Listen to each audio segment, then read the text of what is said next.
Primeira epístola do apóstolo Pedro, capítulo 1, a partir do versículo 13. Nós vamos ler até o 25. Amém? Assim, ela ficou me enrolando, dizendo, você abre o culto e eu prego e não sei o quê. Aí quando eu acordei 7 da manhã, ela falou, você prega. Então é assim. Falei, vigia, crente. Primeira epístola do apóstolo Pedro, capítulo 1, verso 13, diz assim: por isso, preparando o seu entendimento, sejam sóbrios e esperem inteiramente na graça que lhe será sendo traduzida na revelação de Jesus Cristo. Sendo trazida, não é traduzida, trazida na revelação de Jesus Cristo. Como filhos obedientes, não vivam conforme as paixões que vocês tinham anteriormente, quando ainda estavam na ignorância. Pelo contrário, assim como é santo aquele que os chamou, sejam santos vocês também, em tudo o que fizerem. Porque está escrito, sejam santos, porque eu sou santo. E se vocês invocam como Pai, aquele que sem parcialidade julga, segundo as obras de cada um, vivam em temor, durante o tempo da peregrinação de vocês, sabendo que não foi mediante coisas perecíveis, como prata ou ouro, que vocês foram resgatados da vida inútil que seus pais lhe legaram, mas pelo precioso sangue de Cristo, como de um cordeiro sem defeito e sem mácula. Ele foi conhecido antes da fundação do mundo, mas foi manifesto nestes últimos tempos em favor de vocês.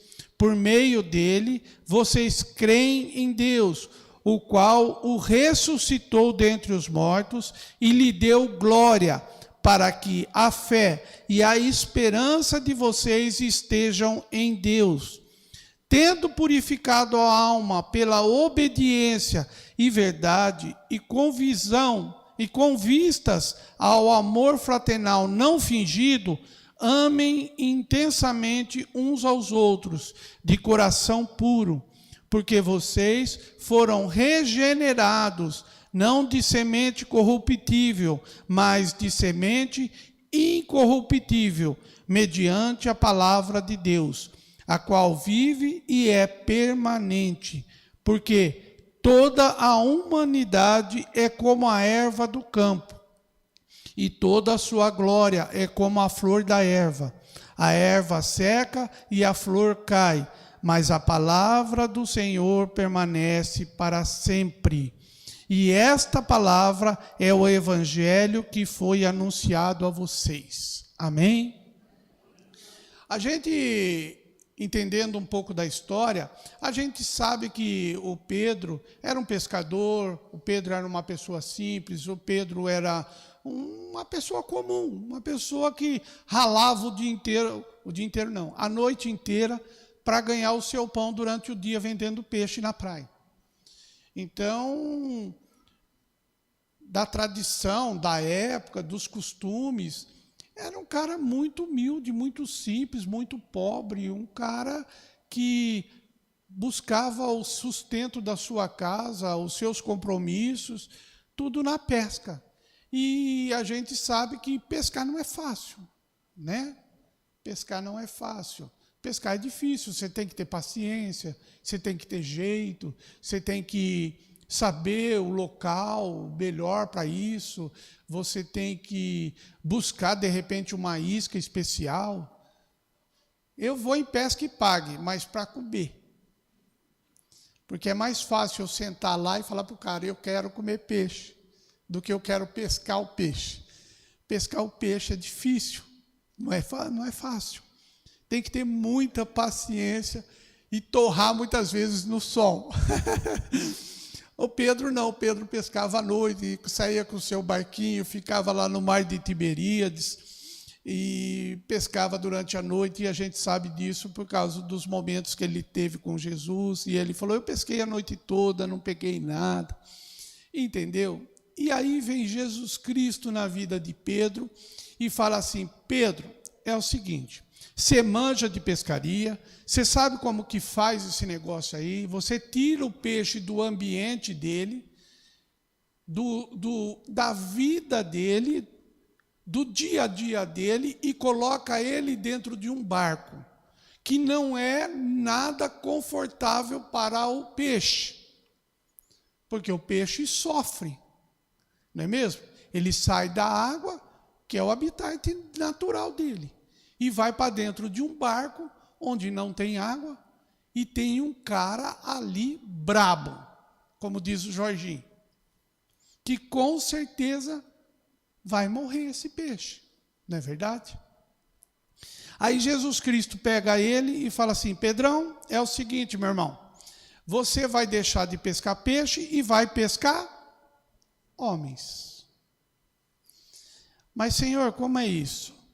É do mesmo jeitinho que você faz, você pega o homem, tira ele do habitat comum dele e mata ele, para que ele nasça uma nova criatura, porque ele vai ter que morrer, porque ele vai sair do habitat comum dele e vai entrar num sistema totalmente contrário ao que ele vivia. Então você vai ser um pescador de homens, Pedro. E aí esse Pedro começa a andar com Jesus Cristo e aprende tudo isso. Como fazia, ele já sabia. Tirava do habitat comum e colocava num novo ambiente, num novo sistema, numa nova forma de vida. Morreu para o mundo, morreu para o habitat comum e nasceu para o reino de Deus. Nasceu para viver conforme a vontade do Senhor, conforme o querer de Deus. Essa é a vida de Pedro. E aí, nessa caminhada de Pedro com Jesus Cristo, e depois da morte e ressurreição do nosso Senhor, ele segue conduzido pelo Espírito Santo. Ele segue fazendo e servindo as condições que o Espírito Santo lhe dava. E aí ele escreve uma epístola dessa para que as igrejas leiam e aprendam como é o sistema de vida agora para os cristãos, a igreja começando, a igreja caminhando, e precisava de orientações e direções, e como deveria ser essas direções e essa instrução, e ele vem com essa carta. E na epígrafe desse texto diz, santidade na vida. Santidade na vida. E eu resolvi colocar um outro tema, que eu acho que a Cirleide tem, eu nem no meu esboço aqui eu coloquei o tema, mas a Cirleide tem lá e ela vai por ali, ó. O preço foi alto, temor e tremor por isso. Não foi alto o preço? Foi muito alto o preço, pelo resgate, pela pesca do homem. O preço pago para essa pesca acontecer foi muito alto.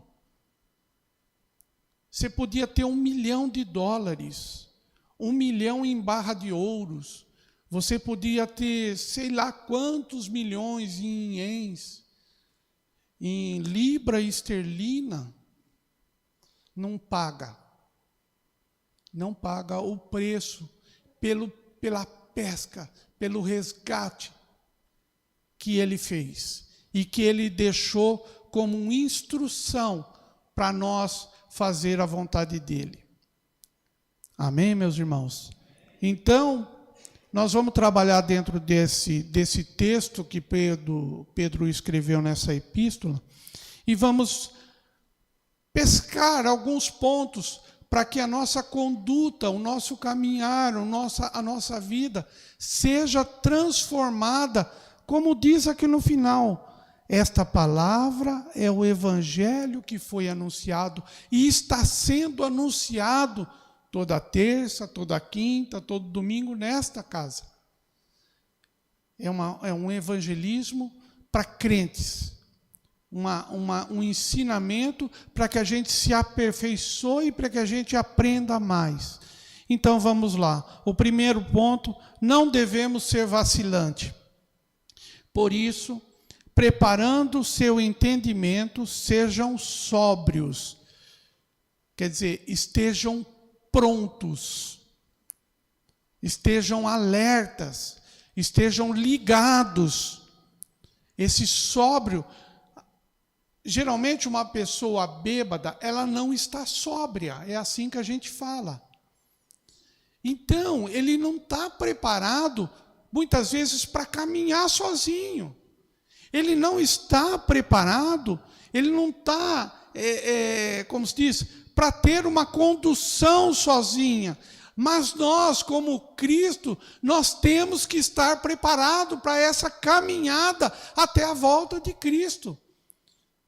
E é por isso que a gente se reúne, aprende da palavra, e lê, e busca, e faz grupo de oração, e faz evento para casais, para jovens, para crianças, para que essa motivação para caminharmos, para estarmos prontos, para que a hora que formos confrontados, a hora que formos evangelizar, a gente esteja preparado. Então Pedro já diz aqui, preparando o seu entendimento, sejam sóbrios, sejam alertas, sejam prontos, estejam ligados. Esperando, sóbrio, e esperem inteiramente na graça que lhe está sendo trazida na revelação de Cristo. O que Pedro está querendo dizer? Ele está querendo dizer, tenha esperança, fique firme, confie, porque ele vai voltar e vai trazer a bênção. Que bênção? A vida eterna.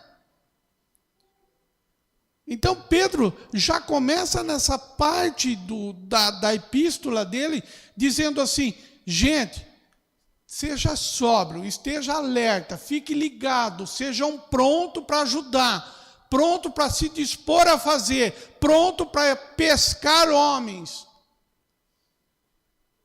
Porque ele vai voltar. Ele foi.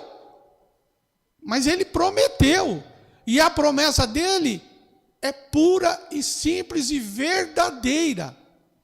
Porque ele mesmo disse, eu sou a verdade. Eu sou a verdade. E se ele é a verdade, ele não mente. E se ele não mente, ele diz que vai voltar e vai voltar. Para alguns pode ser hoje. Para uns está sendo agora. Para alguns já foi. Como ontem, a vozinha do pastor César. A volta de Jesus. Será que a gente está pronto? Será que a gente tem mesmo essa esperança? Será que nós vamos receber a bênção como o ladrão da cruz recebeu? Ainda hoje estará comigo no paraíso. Né? Então a gente tem que ficar ligado nisso. Aí continuando, como filhos obedientes, não vivam conforme as paixões que vocês tinham anteriormente. Sejam obedientes.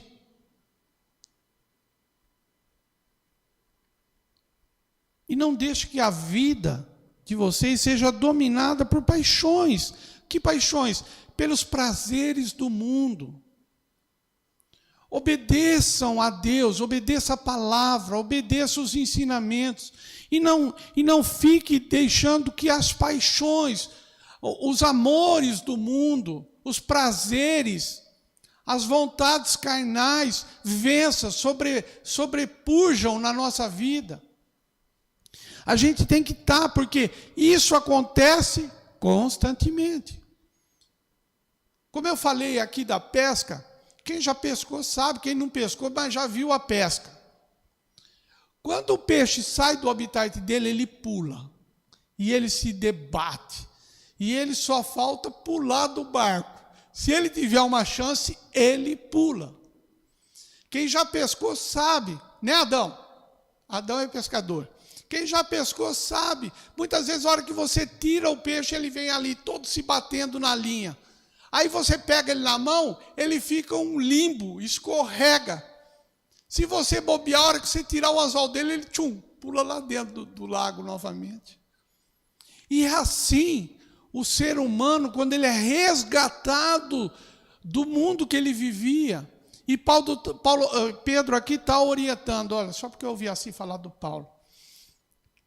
O Pedro está orientando a gente a ser obediente. Você aprendeu, você viu que aquele mundo que você vivia não era isso, era mundo de paixões, mundo de interesse, mundo de vontades que não ajudava a você ter uma vida futura, uma vida eterna. Então ele orienta a gente a ser obediente e não deixar que essas paixões, já que a gente foi evangelizado, já que a gente foi tirado do mundo que a gente vivia, do habitat comum nosso, a gente foi tirado.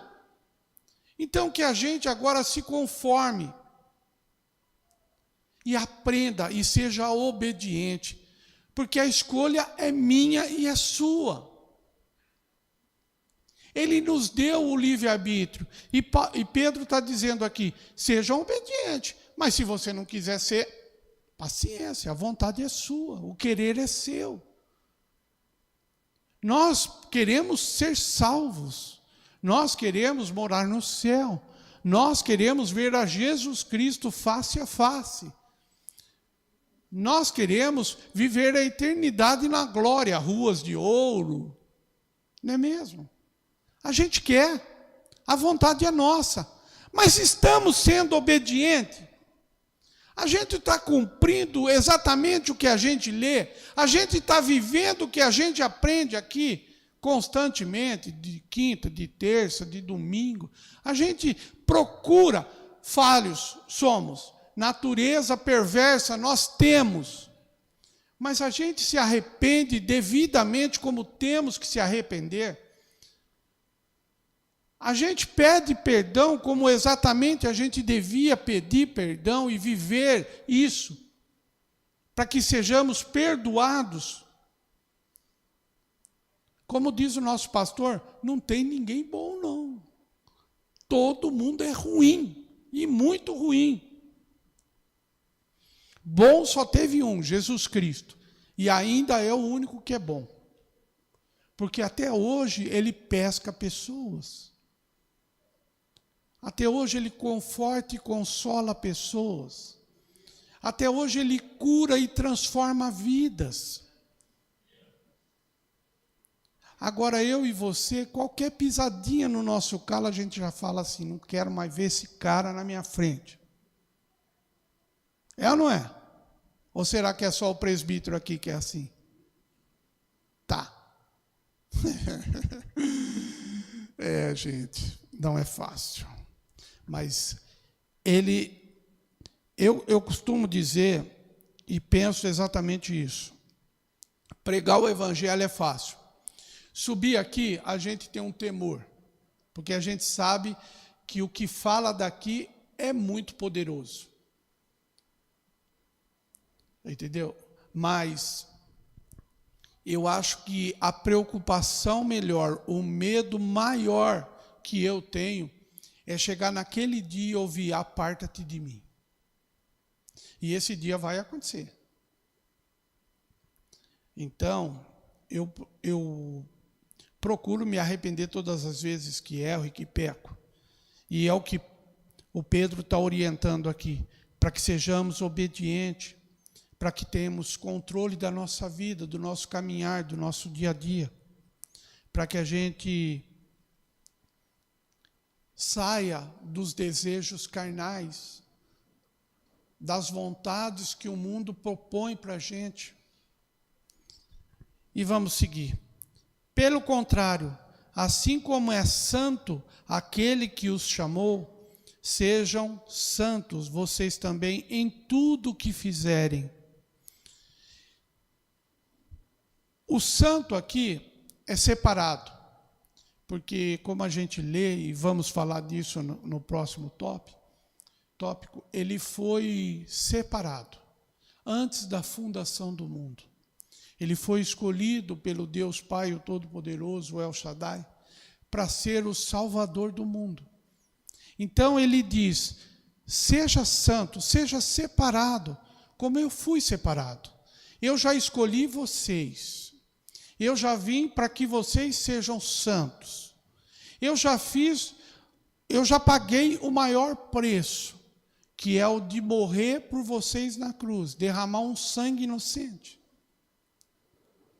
Então sejam separados, sejam diferentes, não andem conforme a vontade e os prazeres do mundo. Se separe disso, se separe, seja diferente. Amém, meus irmãos? E como está escrito, sejam santos, porque eu sou santo. Sejam separados, sejam diferentes, sejam renovados, como eu fui separado, como eu fui escolhido e como eu fiz a vontade do Pai. Pai, se possível for, afasta de mim esse cálice, mas que não seja feita a minha vontade, mas a sua. Por quê? Ele sabia para o que ele veio. E esse cálice era o preço que ele tinha que pagar por ter aceitado vir e salvar o mundo. Nós somos um grupo pequeno, mas você imagina, no mundo inteiro, ele morreu por, 8 bilhões de pessoas. Ele morreu por 8 bilhões. Ele morreu por aquele estrupador que está numa cadeia hoje. Ele morreu por aquele que mata a esposa a facada, a machadada. Ele morreu por aquele que estrupa uma criancinha. Mas, irmão Jorge, que pecado? Que pecado. Davi pecou, Moisés bateu na rocha e foi perdoado. Ah, mas irmão, eu não entendo, como é que pode? Ontem eu fui confrontado com isso lá no São Domingos, na hora que terminou o culto. Uma irmã veio e perguntou para mim, irmão, eu assisti um filme e uma filha, vou contar a historinha, uma filha do pastor, era cantora, foi estrupada pelo diácono da igreja. O pai concorda com a postura do diácono, fica a favor do diácono e vai contra a filha. E pega o fruto desse relacionamento, a criança que nasceu, e desaparece com ela. Essa moça começa a estudar pedagogia tal, e começa a cuidar de crianças, e ela vai trabalhar num orfanato, e ela reencontra o filho dela lá. O filho que o pai tinha sumido. Então a história é isso, é um filme. Aí ela me perguntou, irmão, se esse diácono se arrepender de todo o coração, ele vai para o céu? Vai. E ela vai para o céu? Se ela tiver em conformidade com a vontade de Deus, ela vai. E ela vai encontrar ele no céu? Vai. E ela vai aceitar? Vai. Por quê? Porque nós teremos um corpo transformado. Porque nós não seremos mais corruptíveis. Nós não teremos mais ódio. Nós teremos amor. E amor incondicional. O amor de Jesus Cristo. Amor ágape. Amor incondicional. Nós vamos ter esse amor. A transformação do nosso corpo, do corruptível para o incorruptível, é exatamente isso. Os ódios, os males que a gente tinha serão arrancados de nós. E nós seremos bons e seremos misericordiosos. Então, se você encontrar no céu, meu irmão, aquele que pisou no teu calo, você não vai ter ódio dele. E ele não vai ter mais raiva de você. Porque isso já se passou. É uma nova criatura, transformada. E é isso que ele fala. Sejam santos, porque eu sou santo. Tanto que a hora que ele está morto, morto não, vivo, pendurado na cruz, ele fala assim: Pai, perdoa eles não sabem o que fazem. Ele já tinha perdoado os próprios agressores dele, o cara que bateu na cara dele, o cara que cuspiu na cara dele, o cara que pregou ele na cruz, o cara que arrancou a roupa dele, o cara que dividiu as vestes dele lá no pé da cruz. Ele já tinha perdoado todos. E nós seremos igual a ele. Hoje não, hoje a gente tem dificuldade. Confesso, a gente tem dificuldade para viver isso. Mas ele fala, você tem que ter força, você tem que buscar isso, você tem que ser firme nisso. Para viver, para nascer novamente, para ser uma nova criatura. E vamos em frente, porque a hora voa. O preço pago foi alto. Temor que tem temor. Temor que tem temor. A gente teme muito. E esse temor, muitas vezes, faz a gente tremer de medo. É ou não é? Tremer de medo. E se você invoca como Pai aquele que, sem parcialidade, julga segundo as obras de cada um, vivam em temor durante o tempo da peregrinação de vocês. Então, se você ora pedindo a Deus, papai, papaizinho, papai querido, me ajude, me socorra, Ele vai julgar. Ele vai julgar igualmente as pessoas, como eu falei aqui. Ele vai julgar o cara que estrupou, igualmente com você, que evangelizou, você que acolheu, ele vai julgar igual. Só que cada um tem o preço. Não é mesmo? Se o estrupador se arrependeu, amém, glória a Deus. Se não, não. E se você vive uma vida santa só parcialmente, também vai ser julgado igual. Aparta-te de mim, não te conheço. Senhor, mas eu não preguei, eu não expulsei demônio, eu não subi no púlpito, eu não fiz isso e aquilo, eu não curei, eu não evangelizei. Fez, mas e daí? Eu não te conheço. Porque aquilo ali era só fachada.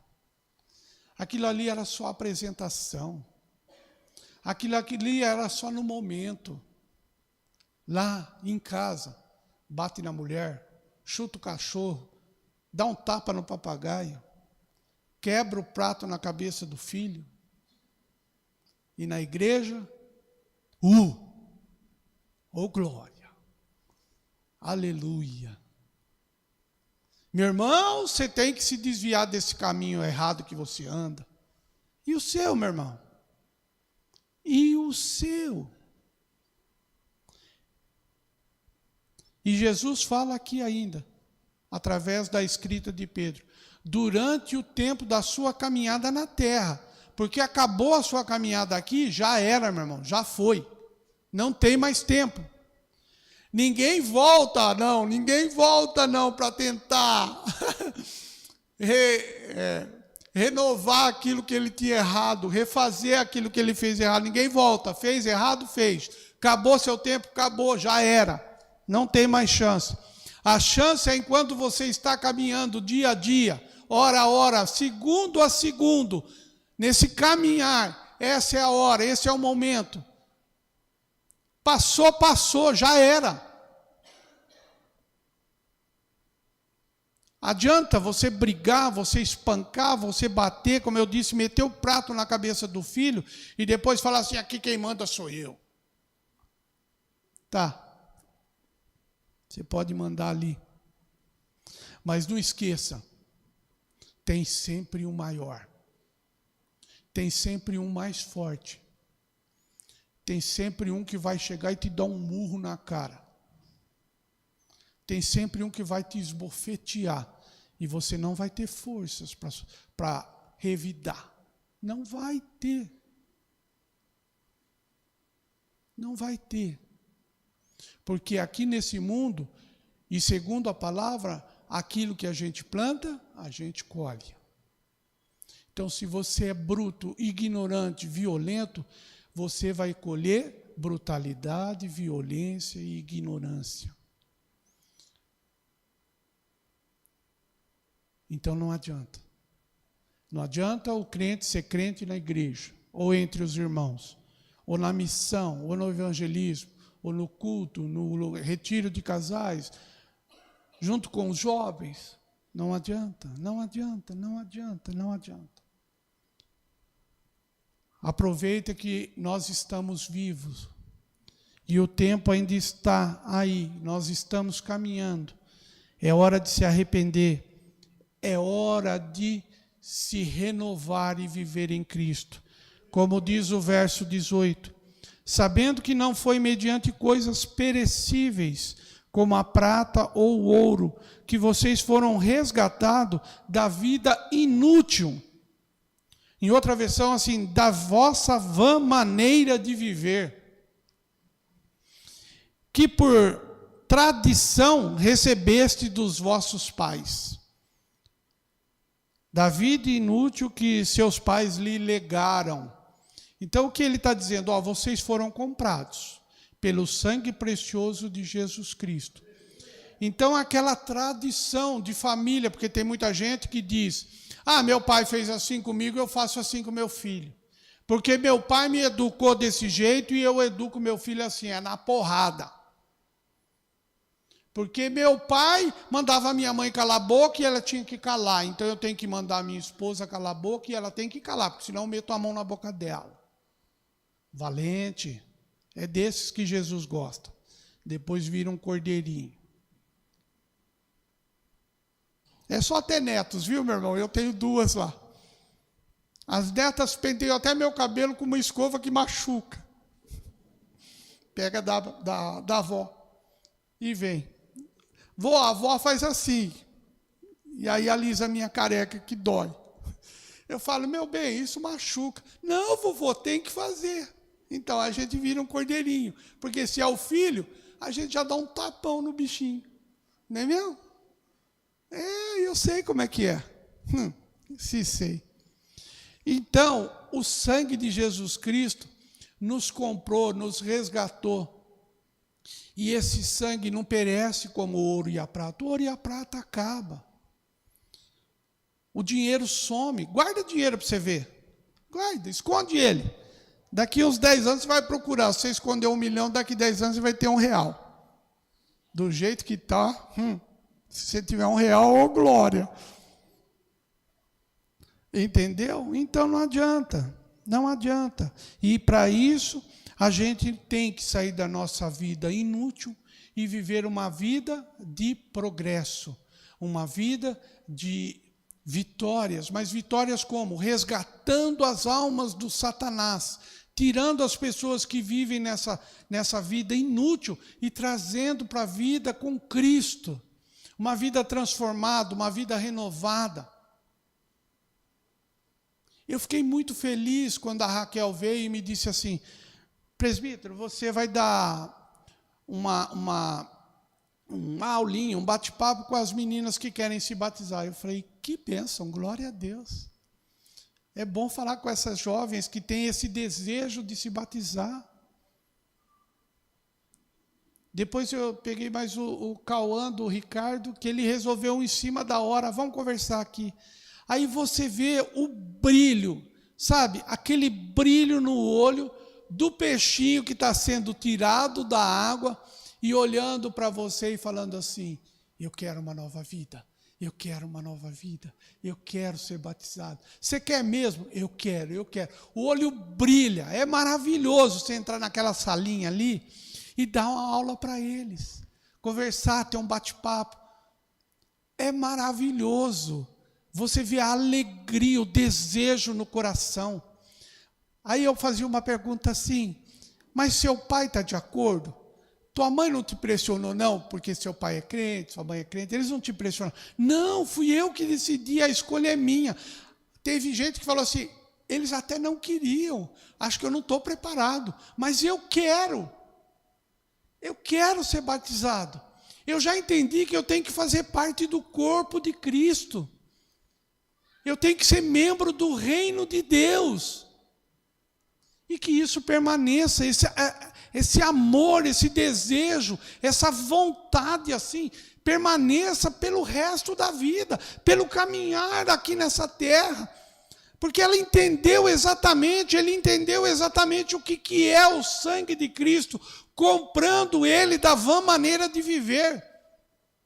Entendeu exatamente, uma jovem de 13, 14 anos, sei lá, 12.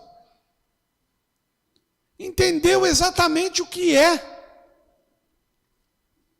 Ô glória! O preço foi alto, meu irmão. O preço foi alto. O preço foi muito alto. E ele foi feito como um cordeiro, sem defeito e sem mácula, que é a ordem de Deus lá no Êxodo para Moisés. Moisés, quando for fazer aí a confissão do pecado, tem que ser um cordeirinho de 1 ano, mas sem defeito, um cordeirinho puro, um cordeirinho que ainda não virou bode, um cordeirinho bonitinho, porque ele veio, e como ele disse mesmo, ele veio para os pecadores, para as prostitutas. Ele não veio lá para a religião, tanto que a religião só confrontou ele o tempo todo.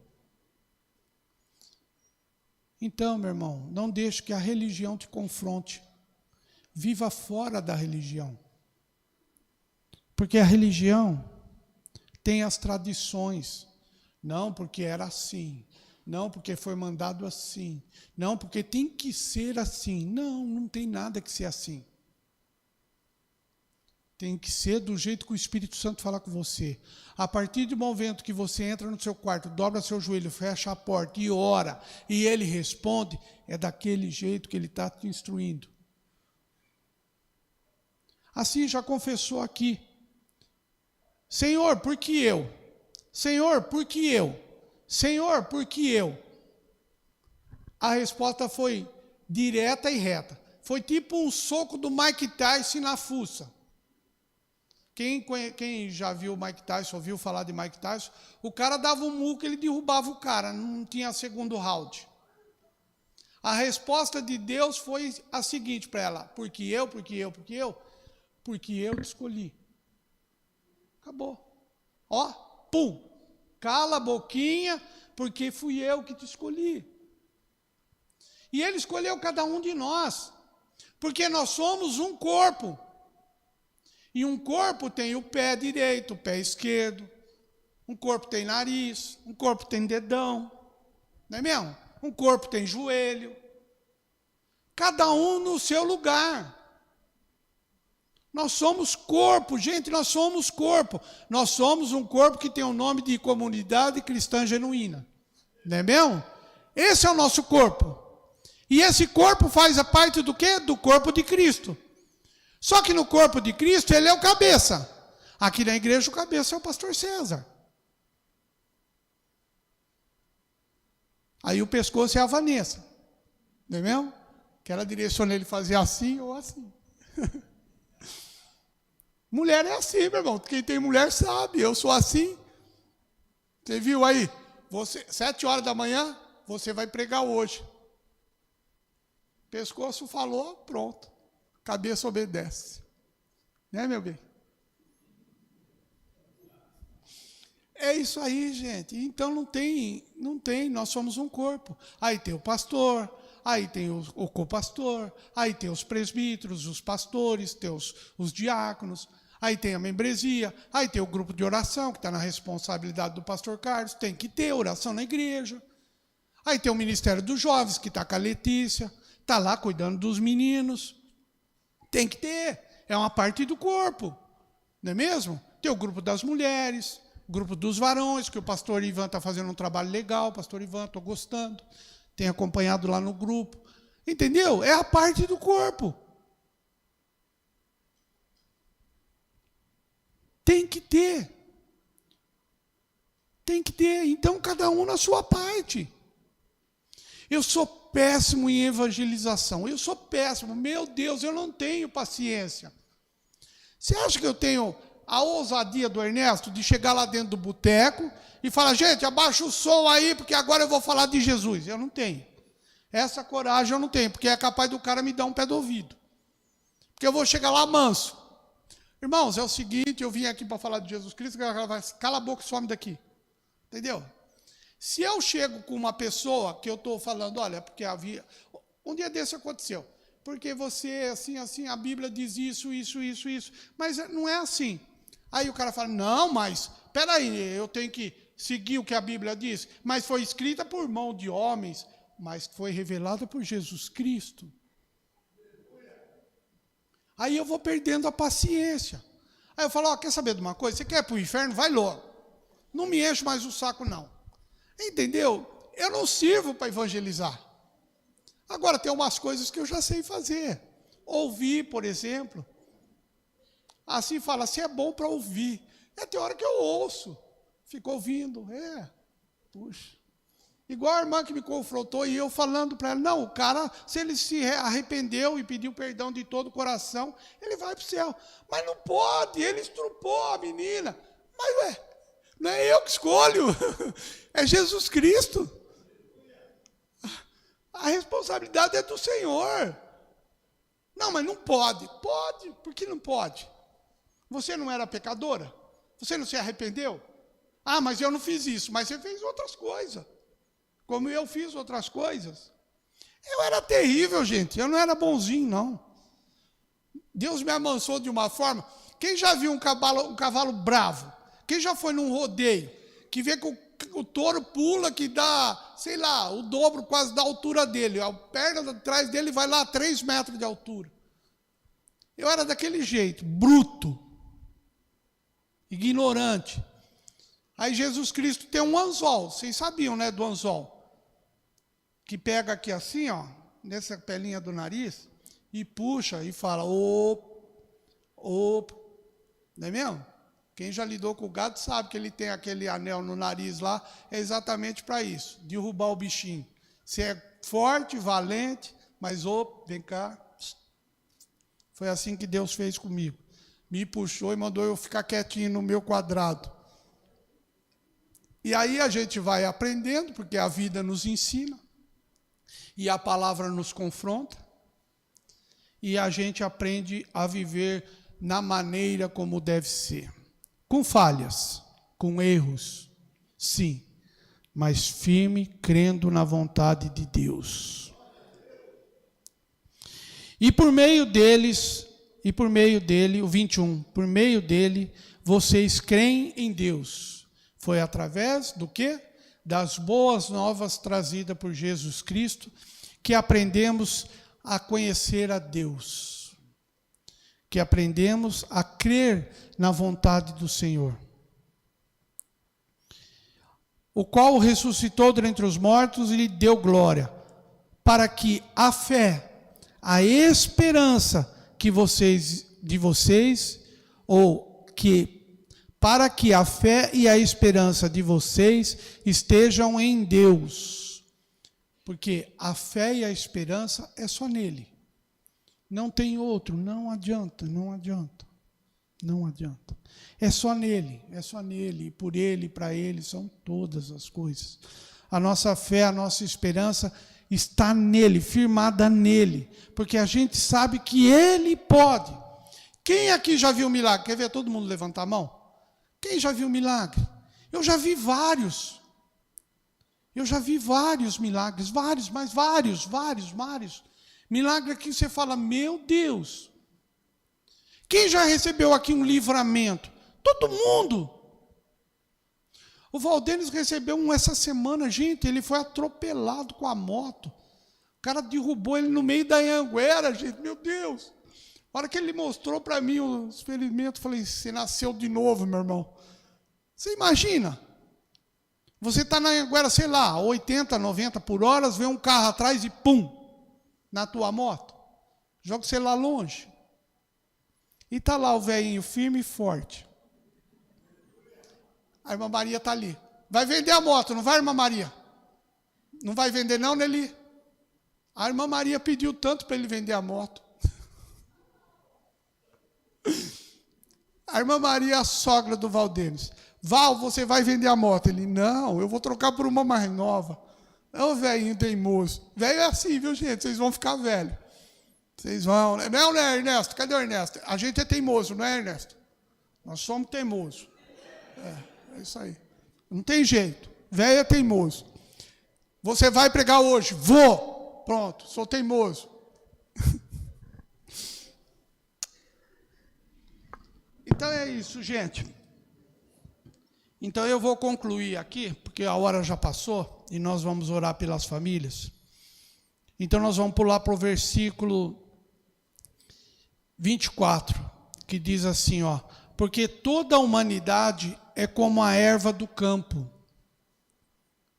e toda a sua glória é como a flor da erva. Então o que ele está dizendo aqui, gente? Essas coisas do mundo é como uma planta.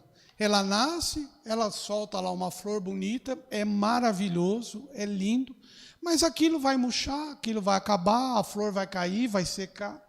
Então, a glória do mundo, as coisas do mundo é assim. Acaba, tem um fim. A gente sabe que tudo tem um fim. A nossa vida tem um fim. O nosso carro tem um fim, a nossa casa um dia tem um fim, vai se acabando. Por mais que você cuida, amanhã depois você morre, teus filhos ou vendem, ou destrói ela e constrói outra. Entendeu? É assim. Isso é a vida. Isso é as coisas do mundo. Elas vão se acabando. Vai, uma hora termina.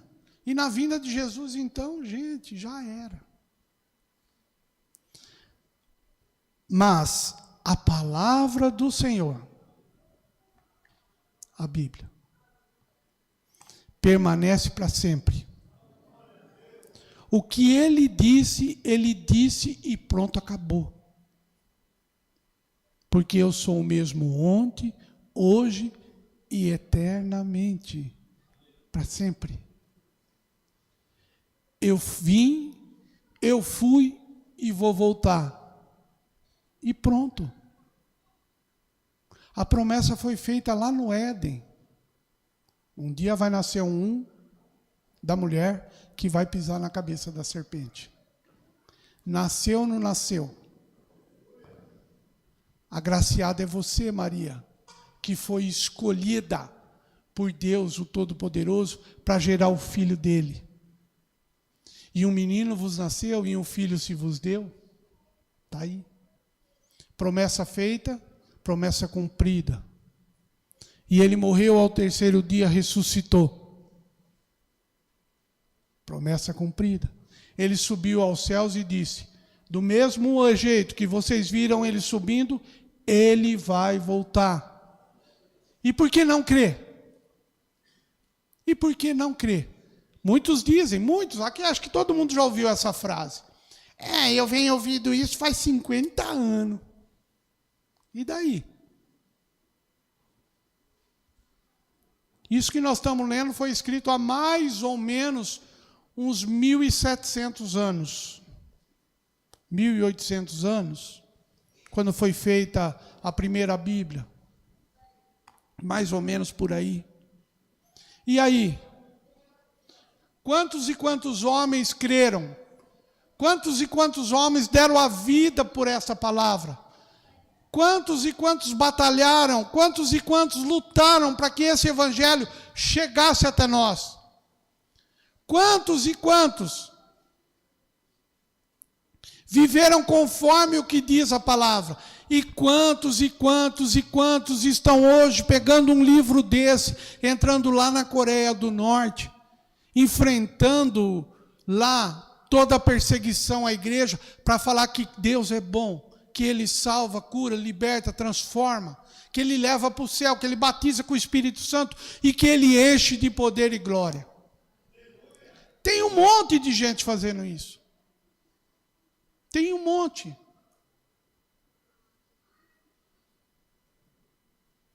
Tem um monte.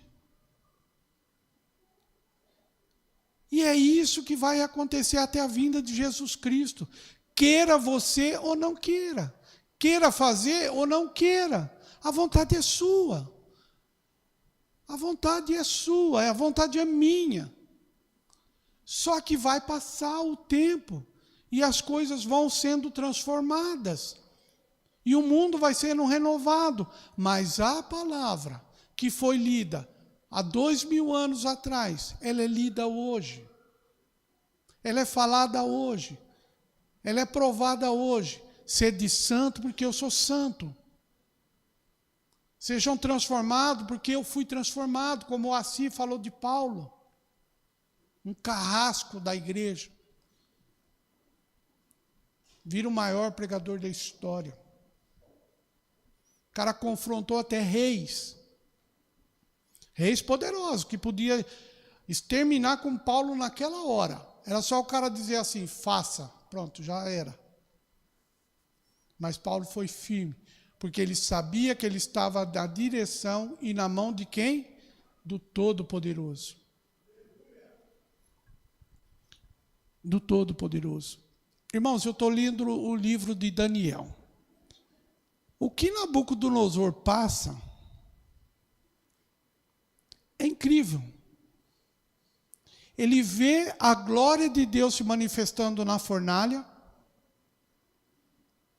Ele vê a glória de Deus se manifestando.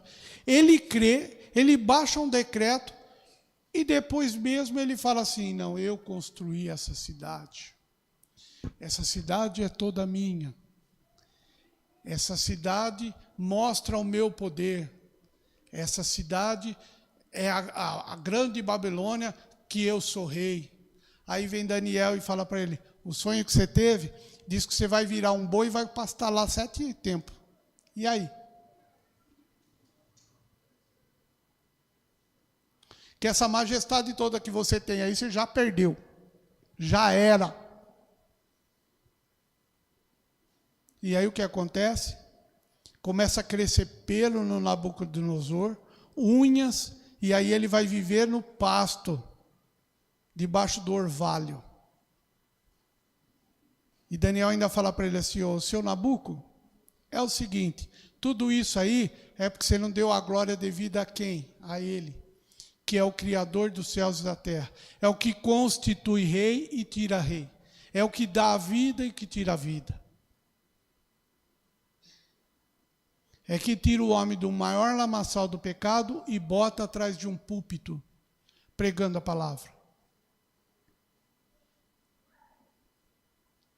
É um Deus todo-poderoso que pega um homem que está lá pastoreando a ovelha e bota para ser o maior rei da história. Quem lê a história sabe. Não existe outro rei melhor que Davi. Mas teve que se transformar na vontade do Pai. De fazer a vontade de Deus. Pecador? Sim, como todos. Mas era o cara que dobrava o joelho e falava assim, eu vou orar até Deus responder. Amém, meus irmãos? Uma coisinha só. A palavra do Senhor permanece para sempre. Aquilo que Ele tem falado no seu coração é para sempre. Amém? Deus abençoe a igreja no nome de Jesus Cristo.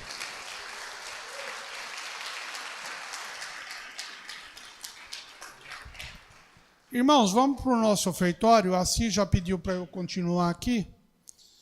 Então, vamos orar. A gente sabe e tem conhecimento que a Bíblia diz que é bom que a gente oferte com alegria. Porque Deus dá tanto o que a gente tem que semear, como o que a gente tem para comer. É tudo de Deus, vem tudo de Deus. Então, a gente já é bem instruído nisso. E sabemos que o ofertar não é por força, nem por violência, nem por barganha, porque você tem nada disso. Porque Deus vai te dar sem... Mentira. Ele vai te dar o que você merece mesmo e pronto, acabou. É isso aí. E vamos orar. Deus Todo-Poderoso, Eterno e Bondoso, é no nome de Jesus Cristo que nós te agradecemos. E pedimos a Ti nessa hora, ó Pai bendito e santo, a orientação do Senhor para o nosso ofertar nesta casa, Pai. Nós sabemos que o Senhor não precisa do nosso dinheiro, porque é o Senhor que nos dá. Mas essa casa de oração tem os custos para mantê-la lá de porta aberta, Senhor. E nós dependemos das ofertas, dos dízimos. Tem irmãos necessitados que é suprido pelas ofertas e pelos dízimos. Então, Senhor, que o Senhor venha falar com cada um dos meus irmãos nessa manhã e direcione a cada um a fazer segundo o que o Senhor propôs no coração deles, Pai. Em nome de Jesus Cristo é que eu oro e agradeço. Amém, graças a Deus. Todos, pega a sua família e vem aqui receber oração. Hoje é culto para a família e nós vamos orar pelas famílias. E a igreja se mantenha em silêncio.